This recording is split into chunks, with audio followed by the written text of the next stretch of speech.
सभी बच्चों को नमस्कार। बच्चों, आज हम ज्योग्राफी का जो हमारा पेपर हुआ था 11वीं कक्षा का, उसको हल करवाएंगे। और इसको अच्छी प्रकार से देखना, आपने किस प्रकार किया है अपना मिलान कर सकते हो। और चलते हैं हमारे प्रश्न की ओर। हमारा जो पेपर है काफ़ी अच्छा पेपर बनाया गया था। ज्योग्राफी का आज जो पेपर हुआ था 11वीं क्लास का, बहुत ही स्टैंडर्ड का पेपर था, अच्छा पेपर था। दिल खुश हो गया और बच्चे भी खुश नज़र आ रहे थे। देखते हैं हमारे पेपर को। देखिए, पहला क्वेश्चन है, क्रमबद्ध भूगोल किसने प्रचलित किया। यानी कि क्रमबद्ध भूगोल जो है उसको किसने प्रचलित किया था, यानी कि क्रमबद्ध भूगोल के जनक कौन हैं। तो इसका उत्तर आएगा हमबोल्ट, यानी कि सी ऑप्शन इसका बिल्कुल राइट है। सेकंड क्वेश्चन देखते हैं, लाप्लास ने निहारिका सिद्धांत कब प्रस्तुत किया। तो इसका उत्तर आएगा 1796, यानी कि सी ऑप्शन इसका बिल्कुल राइट है। तीसरा क्वेश्चन देखते हैं। तीसरा क्वेश्चन है, जल योजन प्रक्रिया में निम्नलिखित पदार्थों में से किससे प्रभावित करती है। जल योजन जो प्रक्रिया होती है उसमें लवण प्रभावित होते हैं, तो इसका डी ऑप्शन बिल्कुल सही है, लवण आएगा इसका उत्तर। फोर्थ क्वेश्चन देखते हैं। फोर्थ क्वेश्चन है, निम्न में से किस अक्षांश पर 21 जून को दोपहर सूर्य की किरणें सीधी पड़ती हैं। तो 21 जून को सूर्य की किरणें 23.5 डिग्री उत्तर जो अक्षांश है उसके ऊपर सीधी चमकती हैं, सीधी पड़ती हैं, तो इसका बी ऑप्शन बिल्कुल सही है। अगला क्वेश्चन देखते हैं। अगला क्वेश्चन है, निम्न में से कौन सा सबसे छोटा महासागर है। तो सबसे छोटा जो महासागर है वो आर्कटिक महासागर है, सी ऑप्शन इसका बिल्कुल सही है, आर्कटिक महासागर। नेक्स्ट क्वेश्चन देखिए, क्वेश्चन नंबर 6 है, पृथ्वी उपसौर की स्थिति कब होती है। यानी कि उपसौर की स्थिति वो होती है जब सूर्य और पृथ्वी के बीच की दूरी सबसे कम होती है, और वो स्थिति है जनवरी को, 3 जनवरी को जो होती है स्थिति, वो उपसौर की स्थिति होती है। तो इसका डी ऑप्शन बिल्कुल राइट है। अब मैं अपसौर भी बता देता हूँ। अपसौर होता है 4 जुलाई को। तो यहाँ पर उपसौर पूछा है तो इसका डी उत्तर सही आएगा, यानी कि जनवरी को, 3 जनवरी को ये होता है उपसौर की स्थिति। अगला क्वेश्चन देखते हैं। सेवंथ क्वेश्चन है, निम्नलिखित यामोत्तर में से कौन सा भारत का मानक यामोत्तर है। यानी कि आईएसटी, इंडियन स्टैंडर्ड टाइमलाइन कौन सी है। तो इसका सही उत्तर आएगा सी, यानी कि 82.5 डिग्री पूर्वी जो देशांतर रेखा है वो आईएसटी है, भारत का मानक यामोत्तर है जहाँ से भारत का समय निर्धारित होता है। तो इसका सही उत्तर सी है। नेक्स्ट क्वेश्चन देखते हैं। क्वेश्चन नंबर 8 है, लोकतक झील किस राज्य में स्थित है। तो लोकतक झील जो है वो मणिपुर में है, ये आपने ध्यान रखना है। देखिए, लोकतक झील है, इसकी एक खास बात ये है कि यहाँ पर एक तैरता हुआ नेशनल पार्क है, राष्ट्रीय उद्यान है, उसका नाम है क्यूबुल नामजाओ नेशनल पार्क, मणिपुर में है। अगला क्वेश्चन है, नंदा देवी जीव मंडल निश्चय किस राज्य में स्थित है। तो ये उत्तराखंड में है, नंदा देवी जो नेशनल पार्क है उत्तराखंड। अगला प्रश्न है, भूकंप की तीव्रता किस पैमाने पर मापी जाती है। देखिए, भूकंप की जो तीव्रता है वो रिएक्टर स्केल से मापी जाती है। जो सीस्मोग्राफी यंत्र होता है उसके ऊपर रिएक्टर स्केल होती है, उससे इसकी तीव्रता मापी जाती है, ये आपने ध्यान रखना है। अगला क्वेश्चन देखिए। नेक्स्ट क्वेश्चन है, मानव भूगोल के उप क्षेत्रों के नाम लिखें। तो मानव भूगोल के उप क्षेत्र कई हैं, काफ़ी हैं। जैसे कृषि भूगोल आप लिख सकते हो, नंबर 1 कृषि भूगोल, नंबर 2 संसाधन भूगोल, नंबर 3 सांस्कृतिक भूगोल, नंबर 4 उद्योग भूगोल। इस प्रकार हम मानव भूगोल के उप क्षेत्रों को लिख सकते हैं। अगला क्वेश्चन है, सुनामी क्या है। सुनामी देखिए, जब सागर महासागर में भूकंप आता है तो भूकंप के कारण सागर की जो लहरें हैं, सागर का जो जल है वो काफ़ी ऊंचाई तक उठ जाता है और उसको सुनामी कहते हैं। ये सुनामी जो है जापान की देन है। सुनामी शब्द किस देश की देन है, जापान की ही, ये भी आपने याद रख लेना है। नेक्स्ट क्वेश्चन है, ज्वार भाटा क्या है।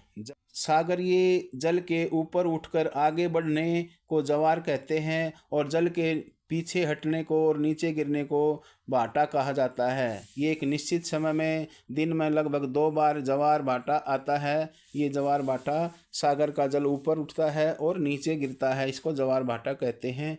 ये क्यों उठता है, ये सूर्य और चंद्रमा की आकर्षण शक्ति के कारण हमारा जो सागर महासागर का जल है वो ऊपर उठ जाता है और फिर वो नीचे गिरता है, तो इसको ज्वार भाटा कहा जाता है। नेक्स्ट क्वेश्चन देखते हैं। अगला क्वेश्चन है, भारत के पश्चिमी तट पर स्थित तटीय राज्यों के नाम बताएं। देखिए, भारत का जो पश्चिमी तट है उसमें 5 राज्य हैं जो उस पश्चिमी तट के ऊपर स्थित हैं।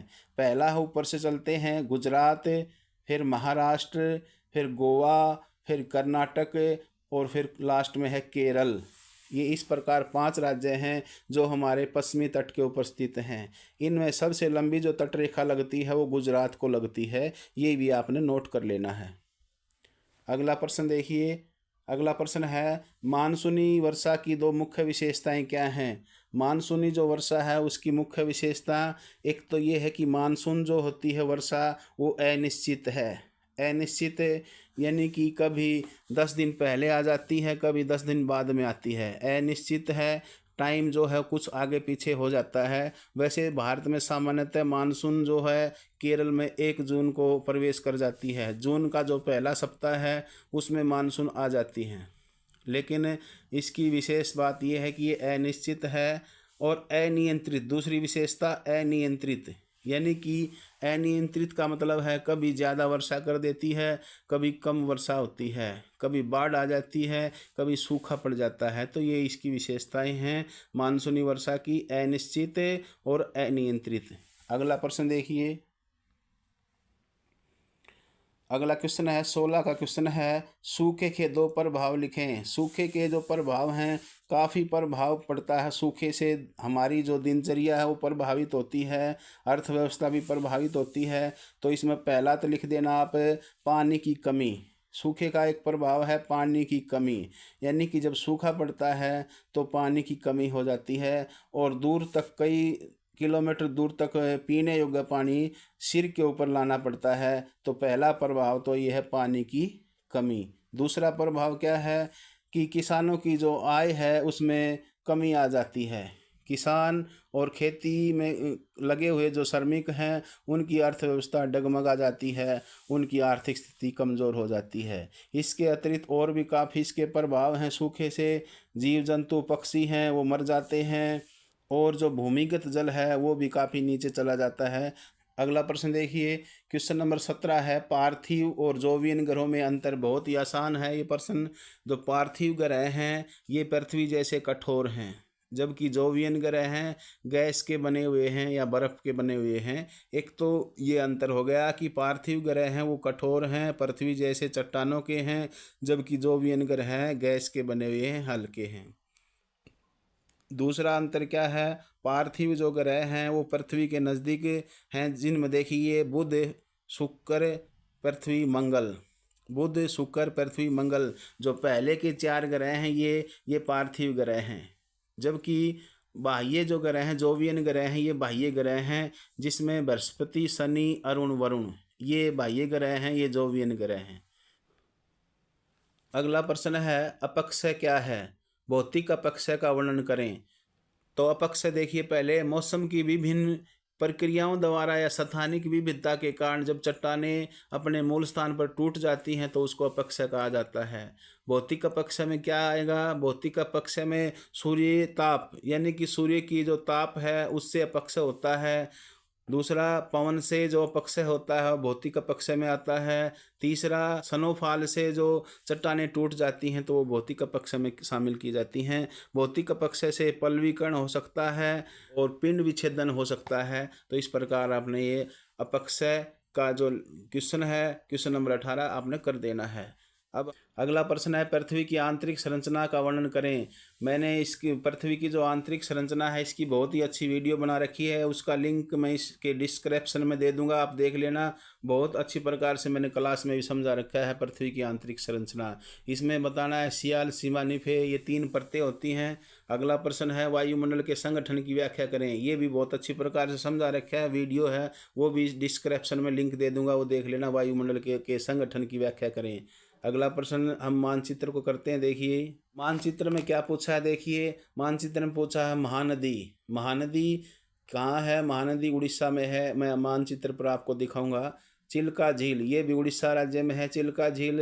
अरावली पर्वत, अरावली पर्वत राजस्थान में है, ये विश्व का सबसे प्राचीन पर्वत है। फिर है पूछ रखा सुंदरवन, सुंदरवन का डेल्टा विश्व का सबसे बड़ा डेल्टा है, ये पश्चिमी बंगाल में है। ये आप देखो मानचित्र में मैं दिखाऊंगा आपको। फिर है केटू शिखर, केटू शिखर भारत का सबसे ऊंचा पर्वत शिखर है, जिसकी ऊंचाई 8,611 मीटर ऊंचाई है इसकी, केटू शिखर की। और ये लद्दाख में है केटू शिखर। देखिए अब मैं मानचित्र पर ले चलता हूँ, वहाँ देखना इसको अच्छी प्रकार से।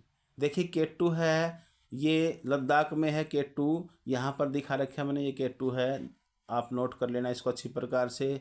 फिर इसने पूछा अरावली, ये अरावली पर्वत है राजस्थान में, ये विश्व की सबसे प्राचीन पर्वत श्रेणी है। फिर है महानदी, ये महानदी देखिए नीले रंग की दिखा रखी है, महानदी है, ये उड़ीसा राज्य में है। फिर चिल्का झील, ये चिल्का झील देखिए महानदी से नीचे ये चिल्का झील है, खारे पानी की झील है, उड़ीसा राज्य में है। ये सुंदरवन देखिए, ये यहाँ पर ये सुंदरवन है जो ग्रीन दिखा रखा है मैंने, ये सुंदरवन है, ये विश्व का सबसे बड़ा डेल्टा है, पश्चिमी बंगाल में है। तो मुझे ऐसा विश्वास है कि आपने पूरा पेपर कर दिया होगा और आपको 60 जो अंक हैं उनमें से 60 के आसपास आपको अंक मिल जाएंगे। आपने वीडियो देखी, इसके लिए आपका धन्यवाद। यदि वीडियो अच्छी लगी हो तो इसको लाइक करो, शेयर करो। अभी तक चैनल आपने लेक्चरर मुकेश राज यूट्यूब चैनल सब्सक्राइब नहीं किया है तो इसको सब्सक्राइब कीजिए और इसको ज़्यादा से ज़्यादा शेयर कीजिए। जय हिंद, जय भारत।